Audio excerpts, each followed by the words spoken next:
Britain has this year, unfortunately, become the focus of a number of very right-wing North Americans this year who are tweeting about us obsessively. And some Brits, most notably Kemi Badenoch and Robert Jenrick, have been happy to sing along to their tune. But what's becoming ever more apparent is that these loudmouths, be they Elon Musk or Jordan Peterson, don't actually understand much about this country, the country, of course, about which they are so opinionated. For example, while Musk has shared all sorts of outright misinformation about the grooming gang scandal, he keeps saying there are 250,000 victims, which is just a number he's picked out of thin air. He's also shown some basic misunderstandings about how Britain works. So on January the 3rd, he tweeted about the UK 43 times. And one of those times was this. So he's retweeting this account, Ben on Wine, who said, "Who thinks the king should dissolve parliament and order a general election to be called for the sake of and security of the country? The king must act before it's too late." And then Elon Musk says, yes. Now, of course, if Elon Musk knew a bit more about this country, and unless he wanted a repeat of 1649, so a civil war between parliament and king, he would know the king can only dissolve parliament on the request of the prime minister, namely Keir Starmer. So Musk's plan falls at the first hurdle. He should have sort of looked at our country on Wikipedia. He clearly didn't have the time. The most significant misunderstandings of these right-wingers, though, appear to be based around their support for Tommy Robinson. Robinson's real name is Stephen Yaxley Lennon, of course. In this country, he's widely understood to be little more than a thug. But the likes of Musk and Peterson have decided he's in fact a freedom fighter. And Elon Musk has falsely claimed Tommy Robinson is in jail for telling the truth about grooming gangs. In fact, Robinson is in jail for repeating false and libelous claims about a Syrian teenager. Jordan Peterson has also tweeted his support for Robinson.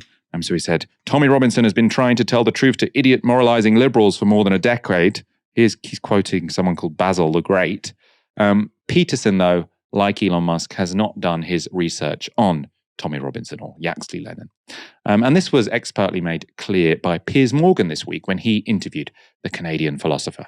Robinson is not in prison right now, but anything to do with the gang rape scandal. He's in prison because of this movie he made, this documentary, as he put it, as a journalist, which I don't think he is. He's someone who made a film after he was convicted in a court by a judge of being seriously defamatory to a young Syrian refugee boy who he tried to make out was the villain of a bullying incident that went viral because there was a clip, when in fact he was the victim. The judge made it crystal clear in his very extensive ruling, which I read at length last night. It's many, many pages. It's extremely detailed. It includes his analysis of all the witness statements, what the school have told him, all the documentary evidence, everything. There's no doubt that the judge's conclusion is that the victim was the victim, that the boy who did the bullying in the video that went viral, Bailey, who was befriended by Tommy Robinson, that he was also a victim in many ways of the firestorm that erupted after this story went viral.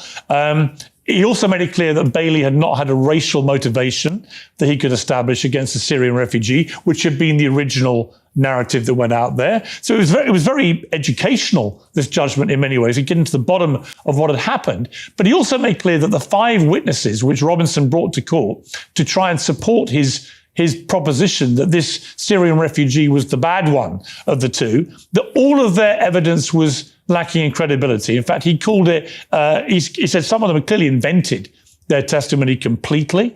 And he was very scathing about the quality of the evidence of everyone that Robinson brought there. And in the end, he found Robinson guilty of defamation. He fined him £100,000 and I think £700,000 in legal costs. And he made it crystal clear to him, do not repeat these lies about this Syrian refugee boy, Jamal, again.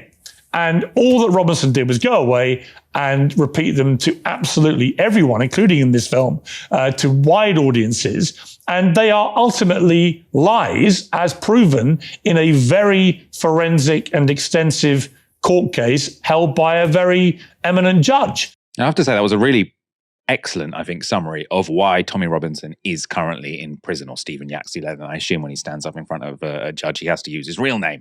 Right, because all these Americans have said he's in jail for telling the truth about grooming gangs, and he's in jail because he was found to have libeled a teenager, right? This is not. Sometimes we sort of say, the system of sort of libel in this country makes it too easy for a very powerful and rich person to threaten to sue you, and that means that you feel like you don't want to report on them because they can sort of use their very wealthy sort of lawyers to bully you. This is Tommy Robinson libeling a teenager, a refugee teenager, right, and saying all these sorts of nasty things about him, which a judge has said is not true. So that would have been a civil case, right? So then he's sued, he has to pay up lots of money, but also a condition of that is that he can't repeat the libel. What does Tommy Robinson go and do? He puts the libel again in a documentary which he streams everywhere. So then he's in contempt of court, and that's why he's back in prison, right? Not so honourable, right? This doesn't, to me, sound like a freedom fighter. This, to me, sounds like someone who's bullying a teenager. Piers Morgan goes on to say this. My problem with Robinson is that he's trying to portray himself as this great martyr who's been, had lawfare put against him by the British establishment to silence him, when in fact it was his refusal to be silenced and to repeat lies about this young Syrian refugee boy, which is why he's in prison. Secondly, my problem with him, Jordan, if I'm honest, is I don't know how many Americans or people in America who've been following this, because I see all the stuff on social media, they just don't seem to understand that Robinson's criminal record is highly extensive and very unpleasant. So, for 20 years, he's been breaking the law. He attacked an off-duty police officer. He led a hooligan group of football thugs in a brawl involving 100 people. He headbutted a man in Blackburn. He used a false passport to get around the fact he had criminal convictions in the UK to get into America and was caught. He perpetrated mortgage fraud, over £160,000. He was then found in contempt of court twice for turning up at court cases involving people who had been accused of committing these heinous crimes of grooming and raping these girls, nearly wrecking the trials because he was saying defamatory things in public outside the courtroom. And then we come to the refugee story, in which he's now back in prison again. And he was found guilty of stalking a journalist and accusing her partner of being a paedophile. This is not a nice guy. Not a nice guy. I mean, you'll all know about his far right background. Just sort of two of those things, though, to pick up there, which are, the fact that you've got all these people sort of saying he's this warrior for free speech. So one of them, as you heard there, he nearly collapsed a bunch of those grooming trials by going and sort of trying to film outside them and basically get sort of more views on his social media. So he could have stood in the way of someone who was a victim of a grooming gang getting justice. And now they're saying he's the person who's fighting for these victims. The stalking one as well is really shocking, right? So you've got all of these people saying he's a free speech warrior, he's a true journalist. Lizzie Dearden is her name. She was a journalist who had written an article about Tommy Robinson, and she'd emailed him for his response. So she hadn't published it yet. You have to email someone to sort of say, do you have comment on this?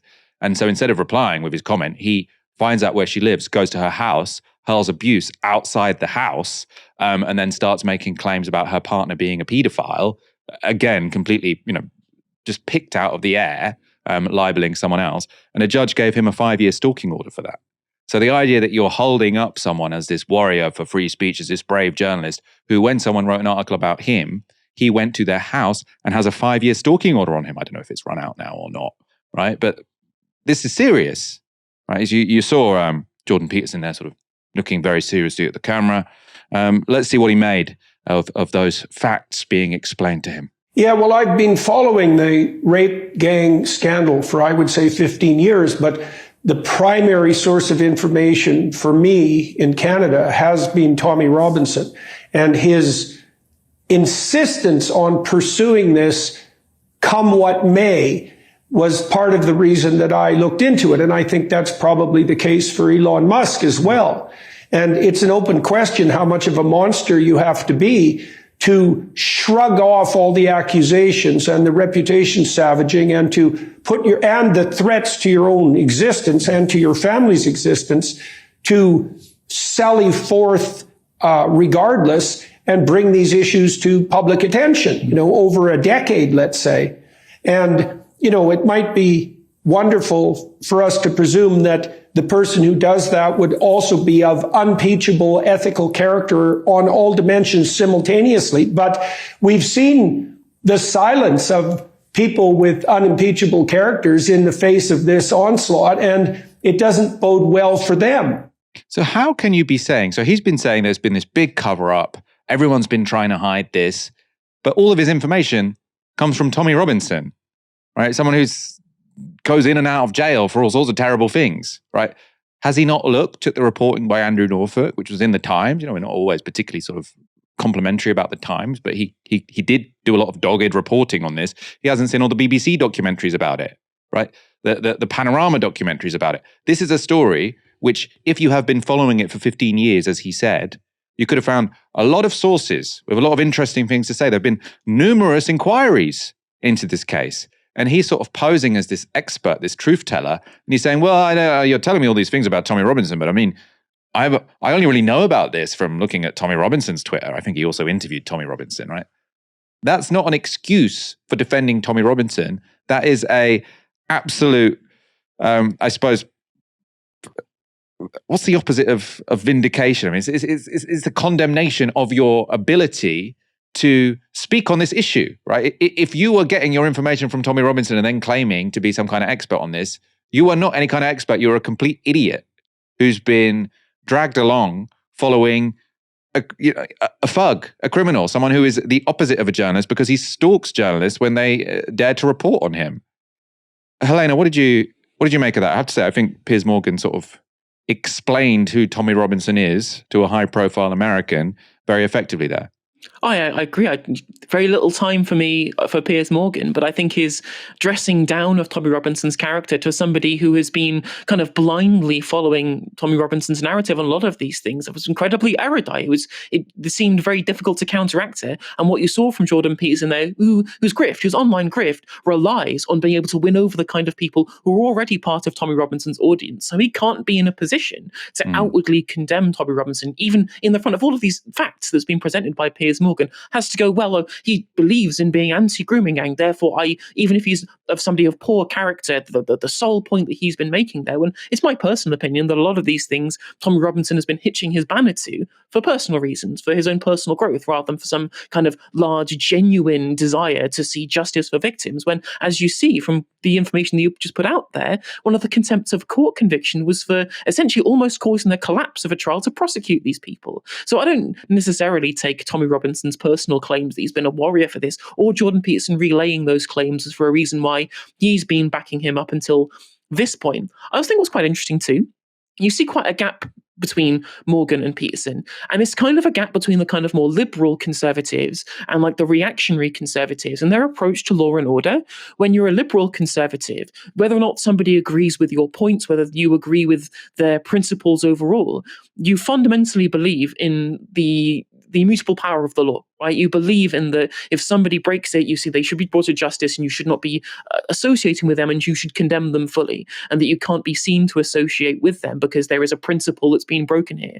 Whereas when you're a reactionary conservative, law is a tool. But the law is a tool with which it should be used to protect the in-group and bind the out-group. And that's how that should work. And so when you look at the difference between the two of them, it's clear that Jordan Peterson will put those things aside when it's someone he perceives to be a part of his in-group that Piers Morgan won't do. And this particular distinction has a really important electoral consequence, right? We're seeing the right wing, the radical right in this country being represented by Reform UK. We have also seen Nigel Farage, Richard Tice be engaging in the same kind of condemnation of Tommy Robinson in the face of support from Elon Musk, essentially for electoral reasons, because all of these reactionary types are toxic to the kind of liberal conservatives that Piers Morgan represents, who are far more easy to win over to the electoral cause of Reform UK than any of the people who would be supportive of Tommy Robinson. And even then, even if you fully rebuke Tommy Robinson and the kind of him personally and the kind of politics he represents, and try and go for the more kind of moderate angle on these kind of things, a lot of these Tommy Robinson supporters, they're still going to vote for Reform UK anyway. So there is, if you're going to be trying to take a principled stance on this, there is absolutely no reason at all to be trying to ally yourself with Tommy Robinson and his supporters. Yeah, well, I mean, I think that's in part why it does seem like, you have to, if there were an American version of Tommy Robinson, would Elon Musk still be support? I mean, maybe. That's what I mean is, have they misunderstood what Tommy Robinson means to British people, or do they understand what Tommy Robinson means to British people and want to align themselves with him anyway? I mean, it's I suppose an open question, probably a little bit of both, right? I think people like Peterson and Musk.